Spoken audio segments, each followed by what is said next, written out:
একজন মাদক ব্যবসায়ীকে গ্রেফতার করেছে র্যাব 12 সিপিএসসি বগুড়া।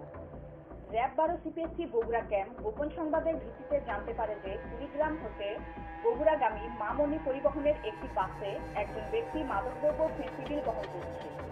উক্ত সংবাদের ভিত্তিতে অদ্য 9/6/2024 তারিখ সকাল 5:30 ঘটিকায় র্যাব 12 সিপিএসসি বগুড়ার একটি আভিযানিক দল বগুড়া জেলা সদর থানাধীন গোকুল বিসমিল্লাহ হোটেল অ্যান্ড রেস্টুরেন্টের সামনে পাকা রাস্তার উপর অভিযান পরিচালনা করে আসামি মোহাম্মদ নাজমুল হোসেন বয়স 45, পিতা মোহাম্মদ মতিয়ার রহমান, মাতা মোসাম্মদ উম্মে হাসি, শান মানিক কাজী, থানা ভুরুঙ্গামারী, জেলা কুড়িগ্রাম, তাদের বিশেষ কায়দায় রক্ষিত 86 বোতল ফেন্সিডিল, একটি মোবাইল, একটি সিম ও 4300 টাকা সহ গ্রেফতার করা হয়।